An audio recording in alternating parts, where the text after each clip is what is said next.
the transfer window across Europe, and I'm being joined by a FIFA intermediary all the way from Italy. Bitello, it's nice to have you on the program Sports Desk. Yeah, thank you very much, Mia.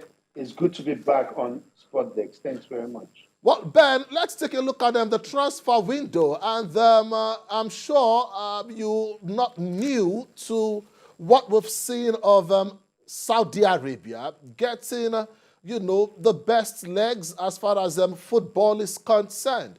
If they can get a player like Cristiano Ronaldo, I doubt if there's any player in world football that they can't get in Saudi Arabia.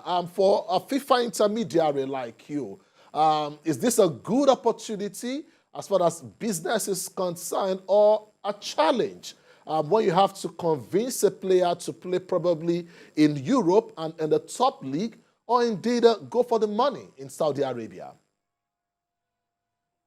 Yeah, it's a very pointed issue at this point about the Saudi league that has been bankrolled by the Saudi company that's also responsible for Live Golf and the big boxing bouts that you talk about that have been taking place in the kingdom. And if you look at it, it's a trend that has I can say it's a two-edged sworded trend, because if you look at it at this point, there are players who are going there who are maybe at their peak or a little bit past their peak. But also, you look at players like Milinkovic-Savic of Lazio, who is at his peak proper, that just signed. Prior to signing for Juventus, he already had a deal agreed before with Juventus. You look at the guy from Wolves, who signed there. He's only 25, 26 years old, Ruben Neves. And if you look at the caliber of players going, it's no longer a retirement destination. It's not going to show you that these people mean business and they are putting their mouth where their money is, And it's a two-edged sword, like I told you. There are a lot of players who don't want to go at this point. For example, Romelu Lukaku of Inter and Chelsea says it's not the time for him to go. Even for Pogba is being courted heavily. But there are some players who will not be able to say no. So you can see it's a dilemma. It's two-edged. Now, let's take a look at some players who are on the move at this stage. Let's talk about Alexander Mitrovic. He plays for Fulham in the Premier League. And Al Hilal, after getting Koulibaly, a former player of Napoli Football Club, a former player of Chelsea, he just moved from West London to Saudi Arabia. For Al Hilal and Mitrovic, Mitrovic is past 30 at this age. Do you think Fulham should just get the big money coming from Saudi Arabia, or probably keep him? £25 million is huge for a player in his 30s. Yeah, Mitrovic is 30 years old, if I'm not mistaken. He's not straight in his 30s yet. He's like Lukaku age-wise, so he still has 3 good years in his leg. But I agree with you, the fee is very tempting, because for them to provide such an amount, which is close to $35 million or more than 30 million euros, which is 25 million pounds, for a player like that, it's very tempting for the club. But the club is also looking at the goal ratio that this player provides. This player has been a double-figure player from the Championship to the Premiership with Fulham. And it's a player that is guaranteed double-figure goal scorer. That's it. It's not easy anywhere in this world. So for me, I think also maybe the player wants to go, but I don't think he's 100% convinced yet. Because if he's 100% convinced, he will get the club to let him go, because he's done well by then. And also, I think the club is thinking, where do we get somebody with double figures in their leg, just like that for that amount? You can look at the transfer market, what kind of money. Even Lukaku, Inter Milan had to cover almost 40 million euros with bonuses to be able to secure him back to the San Siro. Now, in world football today, you made mention of double figures. How crucial is it for clubs to get players who can score double figures and, most importantly, at least guarantee 25 goals in a season? it's becoming very rare to indeed see, players score at least 25 goals in a season in Europe at this stage. I agree completely with you because even if you look at our own Osimhen, he made the cut, but that's to show you that he was. It was a yeoman's job that he did to get to 25 league goals. Although he got more than 30 goals all around with Champions League and Cup.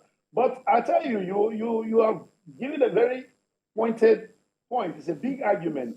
These days, it's not easy to get even double figures, 25 league goals. I think it's even a high bar.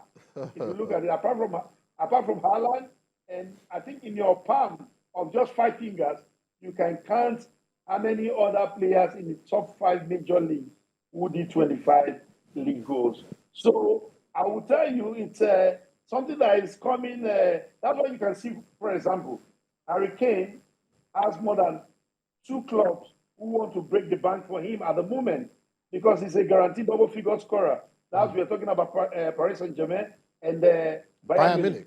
And if you look at it, the transfer for these players are very, very contentious because Harry Kane moving will also affect Victor Osimhen whether he will stay in Napoli or not.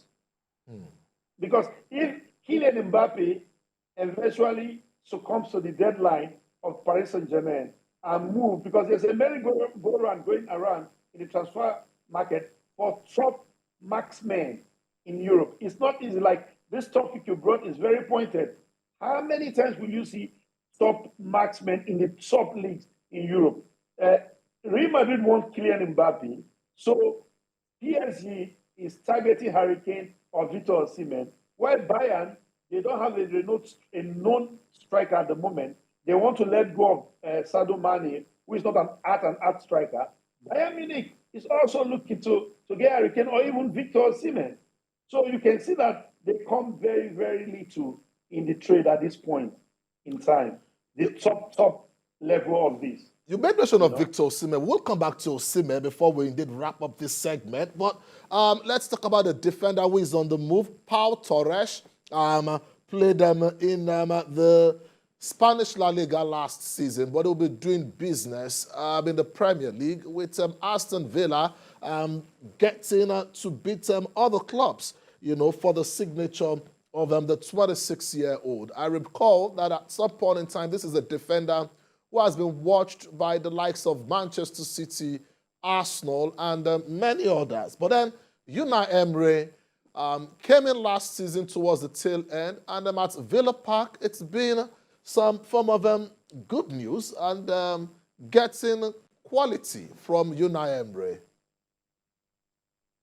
This is a very, very big transfer for Villa, They were able to pull it off thanks to the combination of Emery and don't forget the sports director just arrived, Monchi. He arrived from the ex-Sevilla Roma sports director.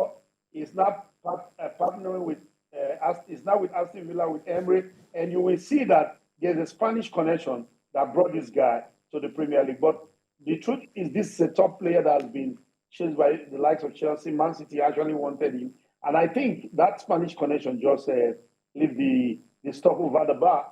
And the truth is, Emery is doing a great job in Aston Villa. He wants to make the club a Champions League contending club, playing the Champions League, So I think they are giving him everything he wants. For example, from Grabvin and insiders, I heard that they had to even bring his own wanted sports director, meaning Aston Villa let go of their former sports director, which was replaced by Monchi. That you can see that, okay, the club have submitted to his style and is delivering the goods.